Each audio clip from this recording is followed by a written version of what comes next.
Miss Polly Harrington entered her kitchen a little hurriedly this June morning. Miss Polly did not usually make hurried movements. She specially prided herself on her repose of manner. But today she was hurrying, actually hurrying. Nancy, washing dishes at the sink, looked up in surprise. Nancy had been working in Miss Polly's kitchen only 2 months, but already she knew that her mistress did not usually hurry. "Nancy?" "Yes, ma'am," Nancy answered cheerfully, but she still continued wiping the pitcher in her hand. "Nancy," Miss Polly's voice was very stern now, "when I'm talking to you, I wish you to stop your work and listen to what I have to say." Nancy flushed miserably. She set the pitcher down at once, with the cloth still about it, thereby nearly tipping it over, which did not add to her composure. "Yes, ma'am, I will, ma'am," she stammered, righting the pitcher and turning hastily. "I was only keeping on with my work 'cause you specially told me this morning to hurry with my dishes, you know." Her mistress frowned. "That will do, Nancy. I did not ask for explanations. I asked for your attention." "Yes, ma'am." Nancy stifled a sigh. She was wondering if ever in any way she could please this woman.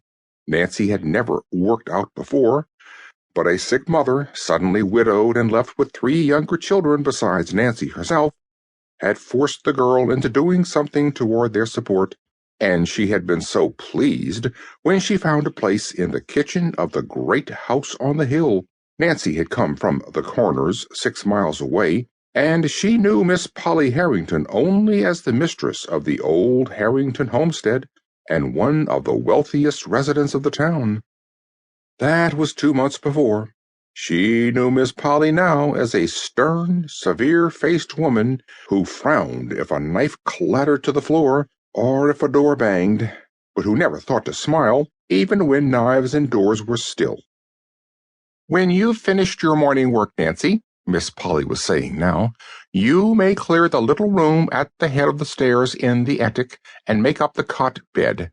Sweep the room and clean it, of course, after you clear out the trunks and boxes." "Yes, ma'am. And where shall I put the things, please, that I take out?" "In the front attic." Miss Polly hesitated, then went on. "I suppose I may as well tell you now, Nancy. My niece, Miss Pollyanna Whittier, is coming to live with me.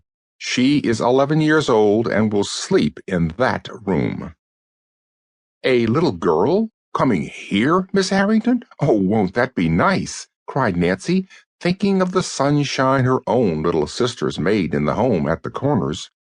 "Nice? Well, that isn't exactly the word I should use," rejoined Miss Polly stiffly. "However, I intend to make the best of it, of course. I am a good woman, I hope, and I know my duty." Nancy colored hotly. "Of course, ma'am. It was only that I thought a little girl here might brighten things up for you," she faltered. "Thank you," rejoined the lady dryly. "I can't say, however, that I see any immediate need of that." "But of course you'd want her, your sister's child," ventured Nancy, vaguely feeling that somehow she must prepare a welcome for this lonely little stranger. Miss Polly lifted her chin haughtily.